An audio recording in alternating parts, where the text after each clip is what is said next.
You are listening to the Enormocast. We gotta get Listen, where you playing in town? You playing here? We're doing the Enormo Dome, whatever it is. It's terrific. Oh, It's yeah, a big house. We place sold it outside out. of town. That's a Very big nice. place. You sold What's it that, out. 20,000 seats? You really should. Look, you better get up there before you panic. Those pens are loose. You're very good. I have really enjoyed climbing with you. We'll make it. I don't think so. But we shall continue with style.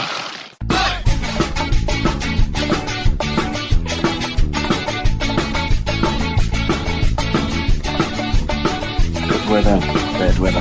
Now or later, anytime for climbing. Today's show is brought to you by Black Diamond Equipment, La Sportiva, and with support from Maxim Ropes. Maxim has been keeping the Enormocast off the deck since 2012. And don't forget our charter sponsor, Bonfire Coffee. Go to bonfirecoffee.com and enter Enormo at checkout for a discount on great coffee and to support the Enormocast. And now back to the show.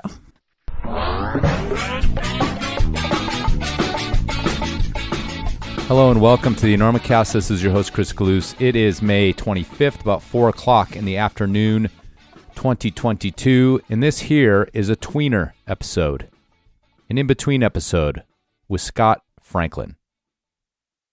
I used to call these bonus episodes, but frankly, it doesn't make any sense because there's no paywall here at the Enormocast, so nothing is bonus. It's all bonus. It's all free. It's all in your face. You get everything, whether you pay for it or not. So I'm changing the name, the in-between episodes, the Tweeners, which was inspired by something that Gene Kistler out in West Virginia said, where most people call roots squeeze jobs. He called them tweeners, the ones that get stuck in between the roots that actually matter, if I'm remembering that correctly. Anyway, it was a while ago. Heard it with my own ears, though. So this is a Tweener ep. Scott Franklin recorded an episode, and then, like a lot of modest people do, he got kind of anxious that he talked about himself too much, which I assured him that's what we do here at the Enormocast. I ask you to talk about yourself. That's what you do. You spray. And anyway, he was a bit uncomfortable with that. So I offered up a chance for him to talk about other people. So that's what this is. He talks about a whole array of people that he climbed with over the years, the greats. And even after another 45 minutes, we didn't get to everybody. He only barely mentioned Kurt Albert. He didn't mention Wolfgang Gulick, who he climbed with in the Franken era. And I'm sure a whole host of other amazing who's from the 80s. Also, I had a chance to get a couple more questions in about the 1988 Snowbird International Climbing Competition, the first competition really staged in the U.S. And also I asked him about soloing Survival of the Fittest, 513. And of course, this Tweener is an addendum to Scott's full interview, episode 242. Look back in the feed, Mullets and Mavericks. So probably best to check that one out too. Maybe before this one, or maybe right after. Just make a day of it. Spend your whole afternoon with Scott Franklin. You could do worse. Of course, support the sponsors, donate if you will, and we'll keep all this stuff out from behind a paywall. All right, Scott Franklin, spraying about his friends, as any good climber should.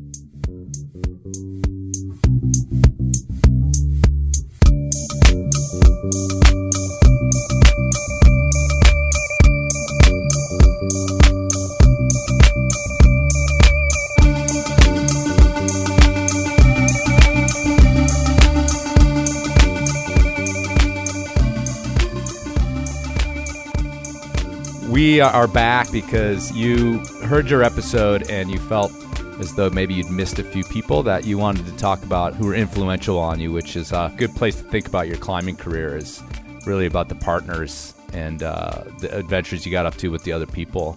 Yeah, I mean, do you have anything you want to say about that before we get started here? Yeah, when I listened to that podcast, because we talked about, 20 years of climbing basically or whatever. There's a lot of days, a lot of routes, a lot of people, partners, all that. And then I was blown away. I was like, oh my God, I didn't even mention, for example, Mo Hirshoff, my very first climbing partner, who really, if I had never met Mo, I would never have been a climber. I remember going up to the Gunks the very first times by myself, trying to figure out how to climb, how do I find a partner? And I was at the Uber Fall where we used to park, right there. There used to be no was just no cars. You just walk up to the Uberfall where the water, the cup was, and Mo saw me and he was like, hey, what are you doing? I'm like, yeah, I'm trying to climb. And he said, okay, come on, kid. Took me out. So that was, changed everything.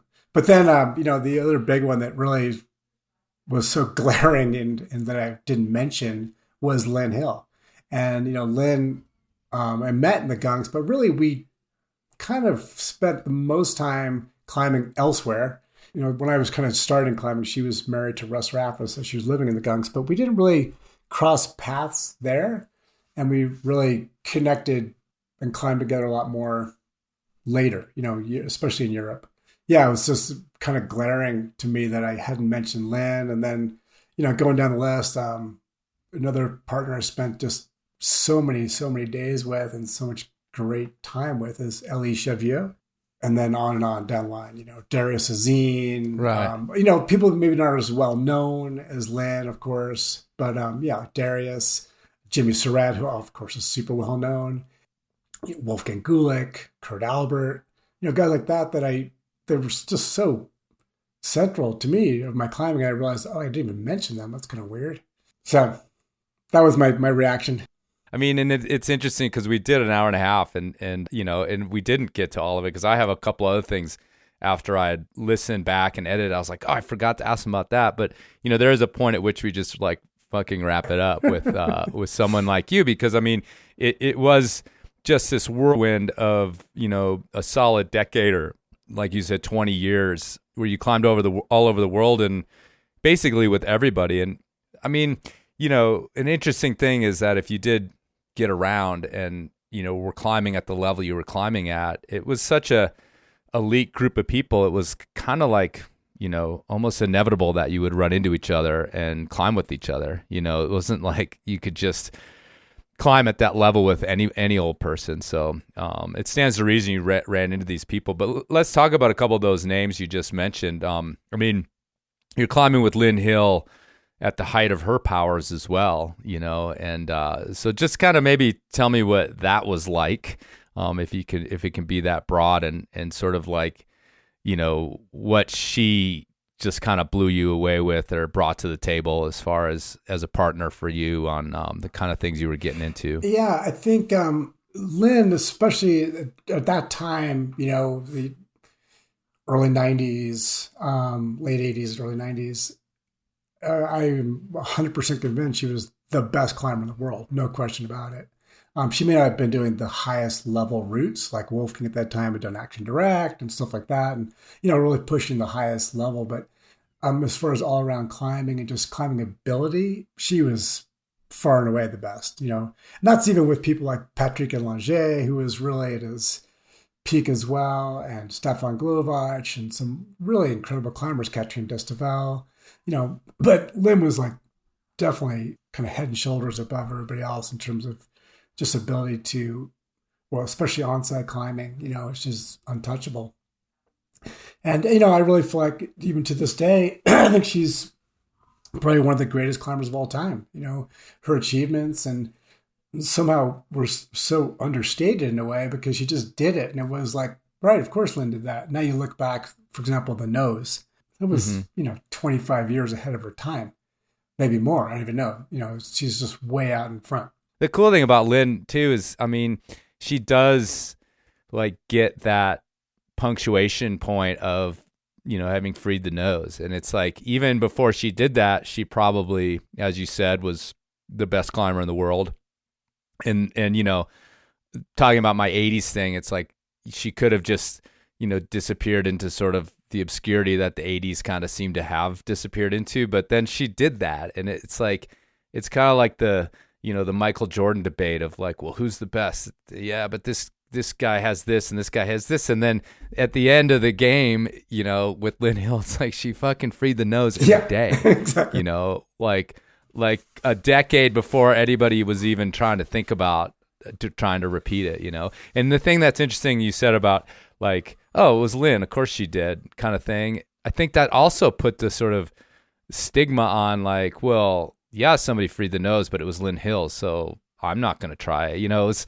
It was just kind of like she did that, and then everybody was like, it wasn't like one of these things that opened the door. It was like everybody else was like, okay, well, that was Lynn, so it doesn't count. It doesn't even mean that it's actually free. Just because she could do it doesn't mean anybody else right. can. Right. Yeah. Right. No, I think she's. So it's just an it is interesting interesting, thing. for sure. She's in her own zone, and then actually, Lynn, the other person I've spent so much time with, has become just a fantastic and one of our best friends is Robin Erbisfield. Robin and Lynn were really, they were very tight. Of course, they were like kind of genetic copies of each other, more or less, very small, very strong women, fierce, determined, all that stuff. And, the little difference though, Lynn was way more, I'd say, rounded climber, a lot more experience, big walls and trad climbing. Robin was real focused on sport climbing. But Lynn was definitely in her own zone there. What kind of stuff did you guys do together? Well, I think like you were just saying though, that time, like the late 80s, sport climbing, especially in the US and even in Europe, was really taking off.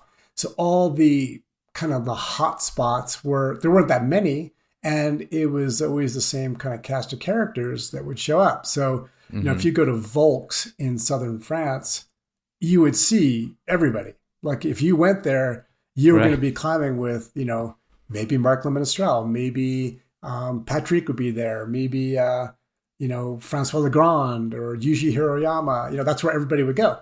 And that would be the crag to be training at, So the kind of hot spots were kind of consolidated. Now there's just so many crags and so many places, and there's so many more people. It's just a completely different dynamic. But that crew of people that I was, climbing with, we're just kind of circle around. We'd be, okay, we're going to be in Smith Rock in the fall, and we're going to go to, France in the spring, that kind of thing. So you'd be circling with the same people. So with Lynn, it wouldn't be so much, I'd never climbed any big walls with Lynn, but we definitely we sport climbed together a lot. Yeah, it is interesting because it's like, Bukes, Volks, I mean, the Frankenjura would get sort of hot at times. And I can only imagine that you guys were, sort of a traveling circus of a handful of the best climbers showing up at the right season in these places to check them out. Yeah, it was definitely more like that. It was a much smaller crew, so we always knew who, basically who was out there. So another name you mentioned, which is, I think, fascinating, because I actually tried to track him down a couple years ago and actually ended up on an Instagram account of a photographer with the same name. And I'm talking about Elie Chevreau, or you pronounce it better. Chevreau. Yeah. And, so I ended up on his account, and the guy's like, oh yeah, I kind of messaged him, and he's like, oh yeah, people think I'm this climber guy. I don't know who you're talking about, but, we had like a little conversation about how I wasn't the first person to mistake him for the climber. But yeah, that's where it ended. I couldn't really track him down because I was fascinated, but, I mean, tell me a little bit about that guy and again, like what sort of he brought to the table. I remember, legend wasn't he the first 14A on site? I think so. Massey Ferguson was the name of the route? I don't remember the name. I think it's in the Clonk, some big long, super steep. Okay, yeah. And I think Elie is he was definitely one of the most talented climbers I've ever climbed with, and he just naturally gifted, super strong fingers and all that. But I think the biggest thing with him was he had this sort of lightness and way of he didn't fuck around, he wasn't like hold and decide, should I go my left or right? He just do it, no hesitation. Definitely the fastest climber you've ever seen, literally a split second decisions. And just amazing to watch. Looked quite easy, really. It wasn't a lot of fanfare how he does stuff, but just because he's so fast, super talented, and just, really more than anything, climbing for him was just part of his life. It wasn't everything. He's a real, I don't know how you'd say, he's just a real free spirit, into traveling and just meeting people and seeing things. I remember, one year he was climbing super strong. He might have won Arco. I forget. He was really at the top of the game. He's I'm just going to take some time off, and I want to take the India Express, or whatever the train is that goes across India. And he did. So he had a little teddy briefcase. Imagine like a little old school briefcase with some art supplies and stuff in it, his guitar and small backpack, tiny backpack. And then spent basically like 6 months traveling around India all by himself. So a little different. Yeah. And I think then he became a photojournalist of note. And there was even a moment where it was reported that he was killed. Unfortunately, I mean, it's like not really an amusing story because someone actually had been killed. It just wasn't him. He wasn't a photojournalist in Afghanistan. He wasn't a photojournalist. He was just traveling, doing what he did, which is just traveling. Yeah. So for him, climbing was like something you did. It wasn't the only thing. Like sometimes you go somewhere to climb, sometimes you just go there to just be there, And he was traveling all around Iran, Iraq, northern, Kurdistan, all these places that, were not on the traditional tourist hotspots, if you will. And he was with a couple other Swiss guys. And yeah, there was a, kidnapping and a murder. And his mom got the call from the Swiss embassy saying, we're so sorry to inform you that, your son was taken, et cetera. And then it all turned out to be wrong. He was not that guy.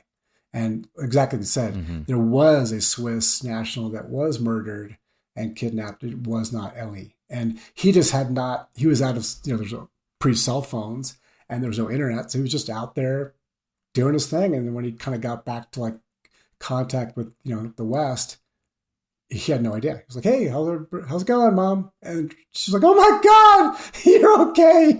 Right. And the whole rest of the world did because we all thought he was dead. Because it rose to the level of climbing. Like, I don't know if it was totally pre-internet, but it was. It got into everybody's head in the climbing world too. So it which probably took a little while. So yeah, he was probably it was kind of a wild story, but and again, not somebody that I think a lot of folks these days historically remember, but he made his splash. Yeah, he was the most under the radar climber you ever met. If you met him at the crag, you wouldn't even notice him. Just quiet, skinny guy. Really low key, super friendly, super fun. I mean, just incredible.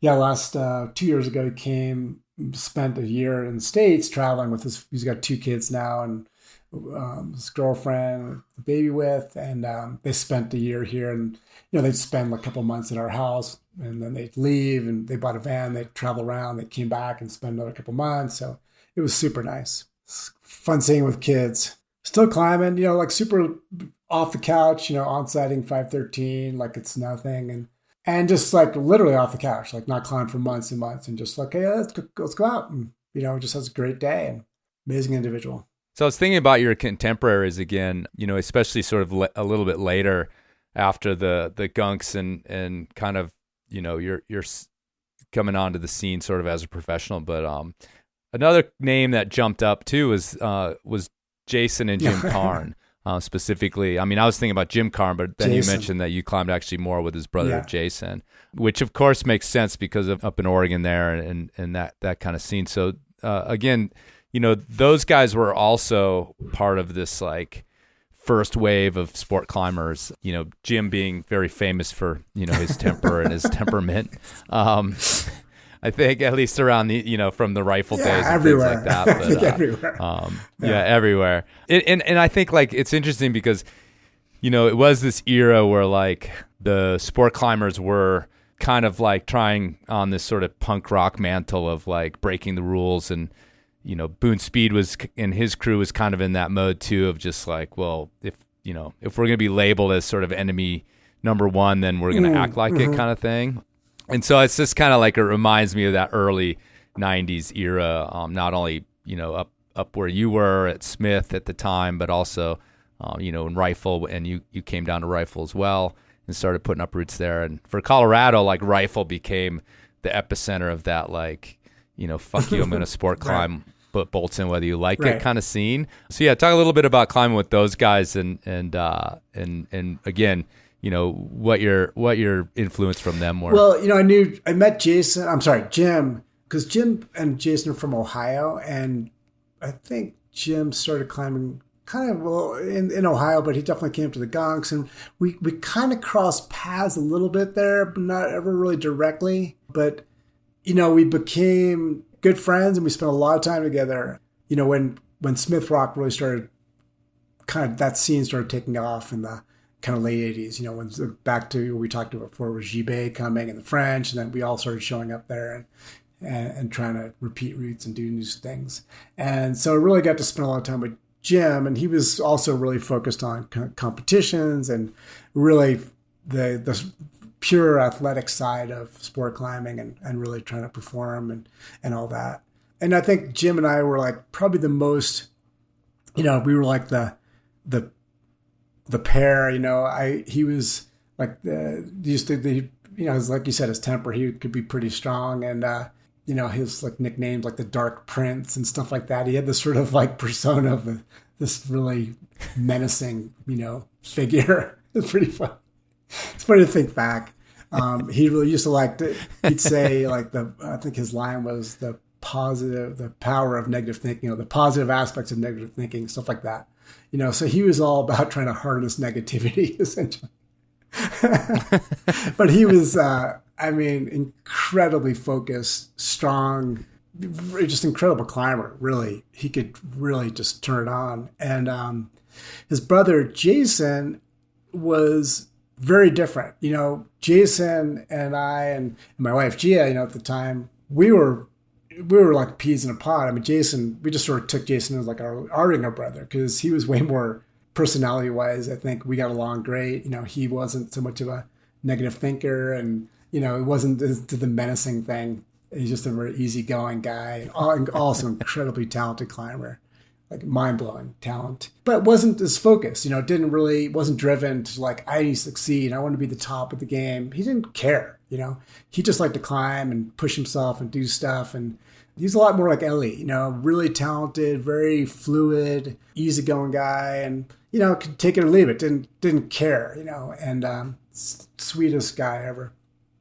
So yeah, I spent a lot of time with those guys. Very different interactions with both. It's interesting to know that Jason Karn, is a little bit different of a personality because I did actually kind of think about you and Jim as being a bit on the polar opposites of that sort of style anyway of looking at climbing and stuff like that. At least after talking for an hour and a half, I was like, how did those guys hang out? But you find common ground in climbing one way or the other. Yeah. So you mentioned a name that I actually don't recognize, so we might as well drop into that as Darius Azine. God, Darius. Tell me, who is that? It's not even, I pride myself in knowing all these obscure 80s climbers or 90s climbers. I'm a little disappointed, Chris. I can't believe you never there. All right, well, enlighten me. So Darius is also, he's kind of like an underground legend. I think, there's a certain generation of people that he was like one of the most influential people in their lives. He started people climbing. He was from Arizona, actually kind of grew up climbing with Bobby Bensman. Also incredibly talented, very skinny, tall guy. I don't even remember where we met. I think Jordan met him when Jordan came out to Colorado very young when he first started climbing, and they met and he kind of became a mentor. And then we when we all started coming out to the West, we met Darius and became one of my best friends. Darius was like a real dirtbag climber, like van life before van life was cool, and just traveling around climbing. And same, we'd spend just days and days and days at the crag together. He used to have like a kind of a bright red, not really a mohawk, but like imagine the candy red hair. He could go down to Smith Rock with like a long trench coat on with like a 4-foot bong under his trench coat. So it kind of give you an idea of what his general look was like. He'd have like an army surplus backpack, and then it could like climb harder than everybody, just looks super easy. And then Darius actually was kind of living that life, and he was like kind of always on the fence about should I push into like trying to become a professional climber full time. And I think he finally decided like, I don't really, it's not life for me. I'm going to go and get my degree and become a surgeon. And we were all like, what? I said, yeah, I'm going to become a surgeon. Now, there's a guy living like in a 1972 Volkswagen van. Like I said, imagine the bright red hair. It was the hardest thing to imagine, probably, unless he said he was going to be like a, congressman, maybe it would be even less likely. But he said, I'm going to become a surgeon. And he said, and then he did. He went back to school finished his degree, all went through med school, became a vascular surgeon, and did it. So there you go. That's Darius. Yeah, it's just, you never know. I just Googled him real quick. It looks like he's maybe still out there climbing. I'm sure he is. You know, there's Nice. like, I feel like I'm one of them too. And I think there's a lot of people that are just lifers, you know, like that's just, it's just what we do. Mm-hmm. You know, I don't, even if we're, you know, not super strong and not like fit like the old days, still super fun. Yeah, I just imagine that I'm going to get, and now I'm inviting it, I'm going to get a text from some friend or some sort of like mentee of Darius's that's going to be like, dude, you got to talk to him. I'll get him for you. I got his phone number right he's here. A character, man. You should. So, yeah. so bring it on. I want to talk You to this should. guy. And he's an amazing guy. And he will have something to say for sure. Yeah. Right on. Well, cool. I love learning new stuff. So I got to find out. I really, honestly, and as like unique as that name is too, it seems like I would have known it. But anyhow, I have a couple things I want you to fill in before we shut down here on the on this little extra ep. Is I didn't ask you about Snowbird because again, this is like this seminal thing in history that I don't know. It's kind of it's sort of like a trivia question in climbing, even though, you know, it was the first climbing, like real big climbing competition. And it also, you know, rose to the level of being on CBS Sports, I believe, one of the networks, which, you know, we have to inform young people that there used to be only 3 television channels, blah, blah, blah, blah, blah. And the sports, you know, like the sports stuff was heavy. So it's like a big deal for a network to show this thing. And, you know, all the best climbers in the country were there, in the world, really, by invite, I guess. And, you know, David Lee Roth was there in the audience, and, you know, Lynn was there, and Patrick was there, and you were there, and Ron Kauk was there, and which is just a crazy mix when you think about, like, competition climbing now, like Ron Kauk in a competition. So tell me a little bit about that, like getting invited to it, and just like, was it sort of this weird sideshow, or did it feel important to you at the time? You know, it's all that. And I think, you know, when that was sort of bubbling up and, you know, the invitation was sent out and, you know, the news was coming, Jeff Lowe was putting on this big event and it was going to be at Snowbird and all the, you know, like you said, the TV and all the stuff. It was a lot of mixed things for me personally. You know, I had just done Scarface, I think. And, you know, I was really into climbing and rock climbing and just traveling around. And then I had never even thought about the idea of like a plastic wall competition. I knew there was like that stuff happening in Europe. I think at that point there was Bardnecchia. It was still like an outdoor comp. You know, they had it on real rock. So I feel like this was just sort of starting the plastic wall thing. And definitely mixed feelings, you know, going into it. I was excited about, you know, the visibility for the sport and like becoming, you know, mainstream in a way, because that's sort of exciting, but also mixed like, oh my God, I'd have to go down to Utah now and take, you know, 10 days out of our, you know, whole climbing time to like go do this thing. And then, you know, also realizing like, oh my God, because as soon as I got invited, you know, the phone calls and people asking, so what do you think? And how's this and that? And how are you going to do? And all these things. I realized, oh my God, people are expecting me to like do really well. And, you know, it's just pure pressure started building up about, oh, well, you know, you're going to win, right? And I'm like, what are you talking about? And, you know, like that kind of lead up to it. So it was mixed. I was exciting and fun and, you know, also really stressful. And yeah, I'd say when I think back on it, it wasn't a moment of like, that was like the pinnacle of my climbing times and I wish we could do that again. It was more like, oh my God, what a nightmare. It was just so much stress and so much buildup. And to me, you know, now I have the luxury of, you know, look back, you know, over all these years and go, you know, would you do it again? I definitely would have said no. You know, in hindsight, when Jeff called up and said, hey, we're going to do this thing, I would have said, yeah, I'm going to pass. And, you know, that's not what I'm interested in. That's not why I climb. It's not what I'm interested to do. But, you know, obviously I didn't choose that path. And I I actually got pulled into it pretty hard because I thought, oh, this is what we're supposed to do. If, my sponsors need me to be representing and participating in this, if this is the direction we're going. So I don't know. It just was the beginning of a long series of competitions and being kind of pulled into that world, really. Well, it's interesting because, this is 1988, so it was way ahead of its time. It was actually too ahead of its time in some ways.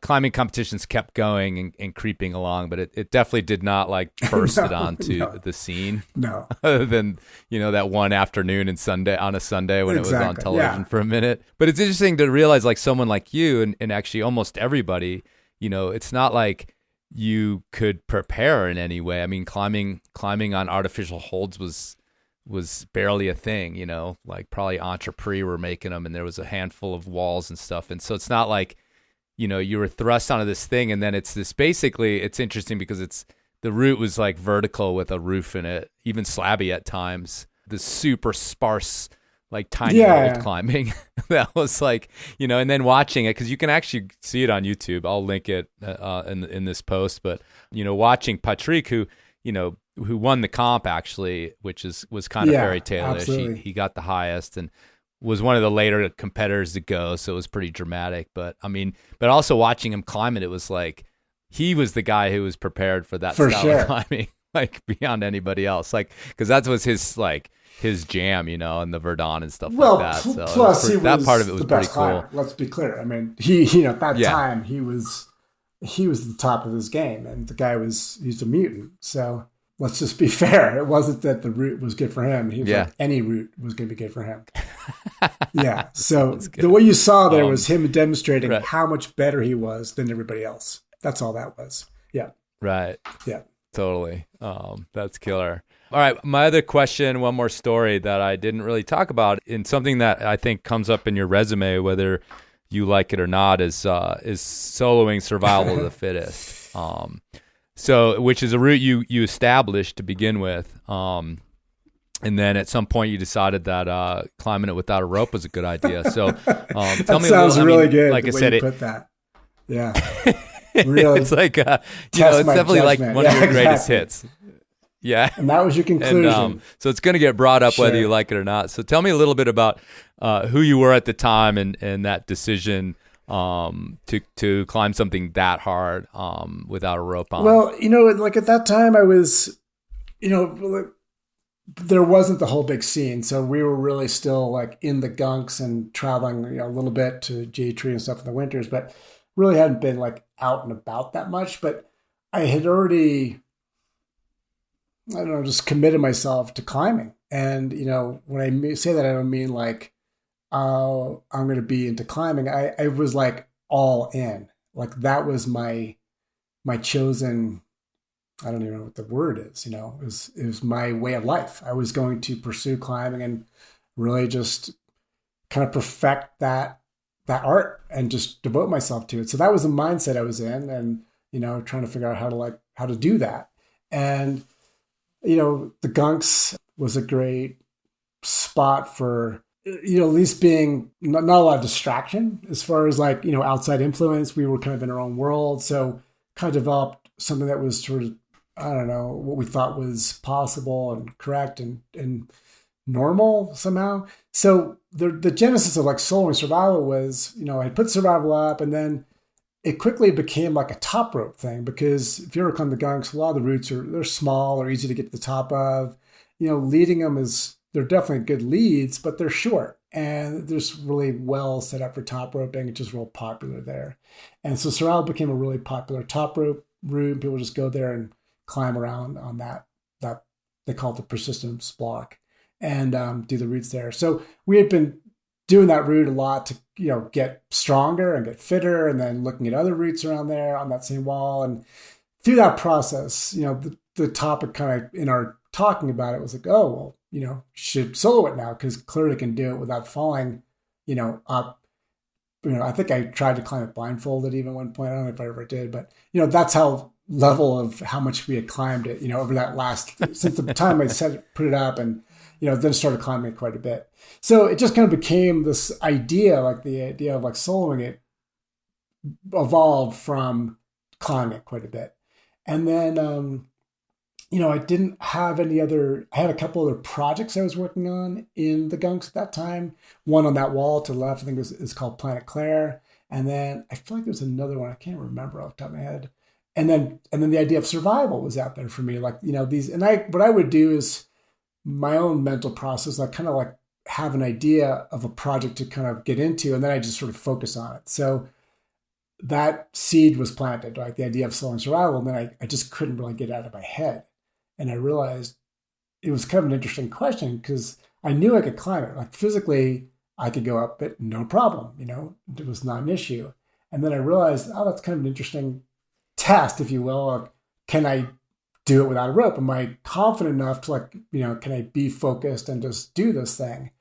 So I just, like I said, I couldn't really let go of that idea, and I stuck with it. And finally, honestly, I can't remember when I did it. I want to say, I know all I remember was it was really, really cold, like crazy cold. And my girlfriend at the time, Katie Beloy, French girl, she knew I was kind of like, she could tell I was gearing up to do it.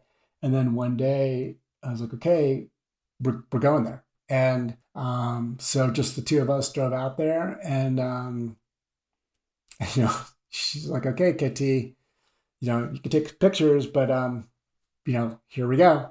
And I did it. And then I remember it was this crazy cold day, because even after we did it, we went back to town. I was like just kind of almost kind of quivering. I was so excited, I was so psyched.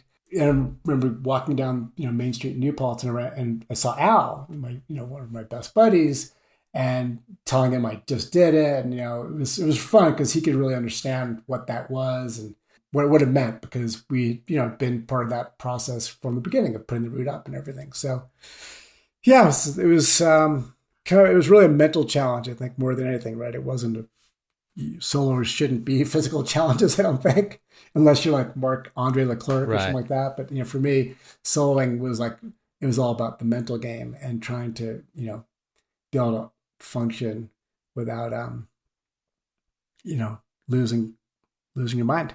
Was soloing something you did elsewhere? I mean, was it something like that was in your bag as far as doing easier routes or whatever? The something about the gunks is also really a lot of soloing there, because for one, the rock is super solid, so it really lends itself to it. And that kind of climbing, it's friendly for that. And yeah, we used to do a lot of, we used to have like the solo train. It'd be like 4 of us, 5 of us, just cruising around, going up and down all over the gunks and the traps and near traps. So we did a lot of soloing, and sometimes I would do, I definitely have, solo days by myself. And really, like, I wouldn't ever do things that I felt like scared, or really pushing it, maybe a little tiny bits, but never really too hard.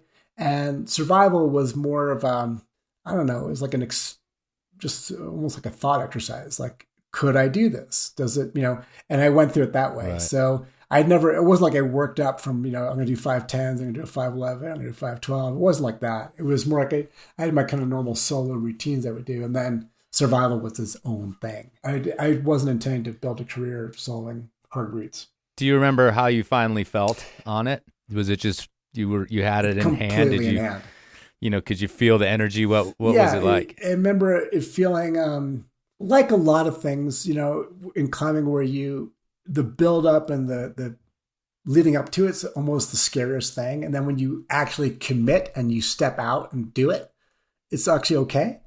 I remember that feeling of like, okay, the thing about survival, I don't know if you've ever been there or know anything about that block, but the way you start the route is you kind of lean across this little chasm and grab the wall. So for me, it's kind of a bit of a stretch, and I don't think I can really push back to the block. Once I commit and get onto the wall, I have to jump off to get back to the block.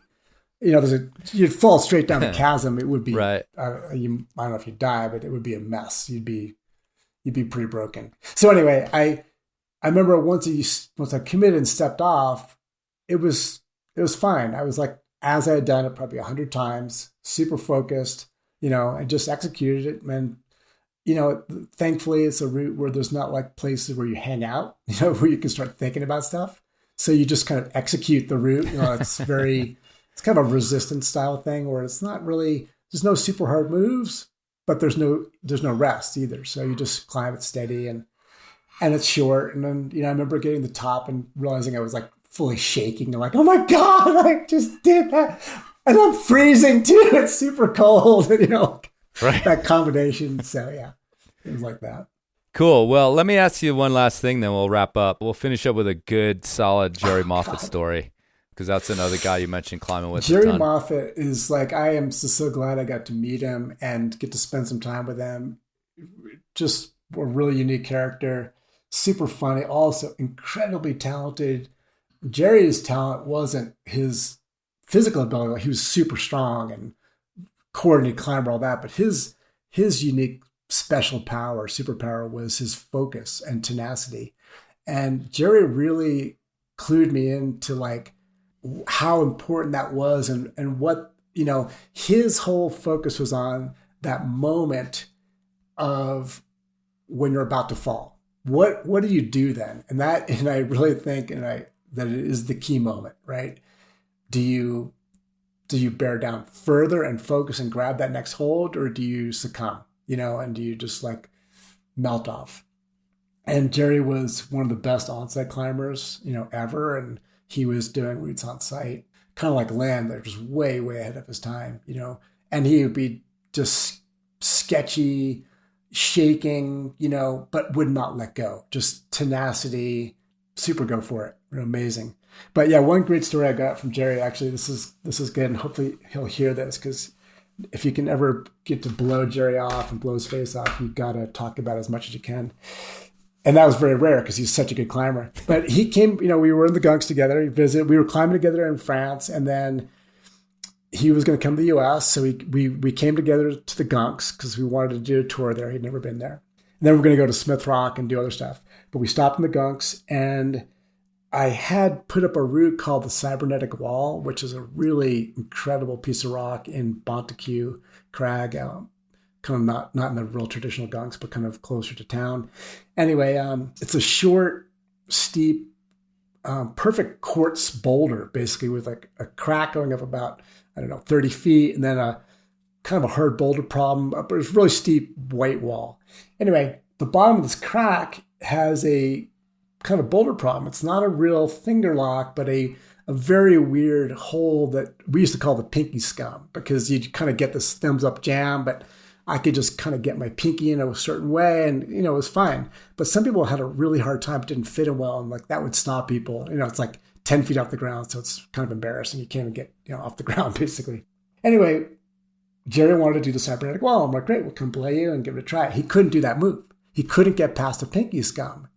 And when he first fell off the pinky, I was laughing. I was like, just like, are you kidding me? You can't do that move. And then he started getting pissed. Like, what do you mean? Why are you laughing at me? This is super hard. I can't do it. I'm like, dude, I can dangle off that hold. And then he was getting, you got to understand, like, Jerry is like, if he wasn't the best climber in the world that time, he definitely thought he was. And, he didn't take it lightly that anybody could do anything better than him, it was, and in a good natured way, but he was super competitive. So, I was with Jordan out, we're all there. And, I was like, I can totally dangle off that hole. What are you talking about? It's no problem.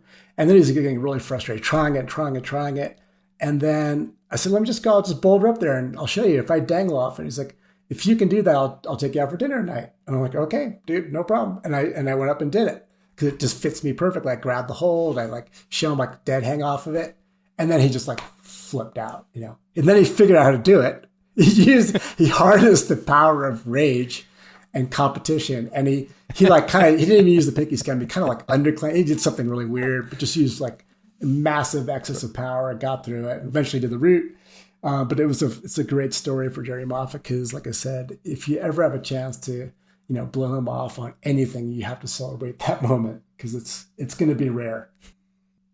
Yeah. The last thing I wanted to say is kind of probably the most important thing, was that really, I was thinking about this whole discussion, is really the most important person in my entire climbing career, far and away, is my wife, Gea Franklin. She is, we always call her Wonder Woman. she's like the sun that our whole family revolves around, orbits around. But more than that, like, as far as my climbing goes, she's definitely my most, my favorite partner. We've climbed together the most, more than anybody I have my whole life. We've done the most varied things together. She's not a big trad climber, doesn't like climbing the mountains, doesn't like skiing that much, but sport climbing 100%. And, but she's definitely been the most influential and supportive of my climbing. She's been my coach. She's, the one that kind of like really keep me on the straight and narrow path. I'm super grateful. I mean, she had a career of her own, right? Back in the day. I mean, people will not know this, but she was the stunt double in the beginning of Cliffhanger that takes the giant whipper when the harness breaks. Isn't that right? Yeah. No, she was, she's a lot like Ellie and Jason. She's a super talented climber, super focused, super go for it. But she was always pretty low key, and she was never a, hey, look at me kind of person. She just did her thing, and she's super strong climber. She's a dancer. She's beautiful climber to watch. She's got it going on. And still does, we still climb together all the time. She's totally into it. It's funny because after we just talked now for whatever, 2 hours, and I realized, it's just like the sun. The sun comes up every day. I don't mention it to her like, hey, Gea, look, the sun's coming up. It's like, you don't even say anything. And the same thing with Gea. It's like, I am alive and she is, so therefore we climb, So I feel like I realized, that's why I didn't even mention it. Because of course, she's been in every discussion, every climbing trip, basically ever since we met. And anyway, I just want to make sure, her, of all the people that I forget to mention in this discussion, ironically, the person the least mentioned was the most important.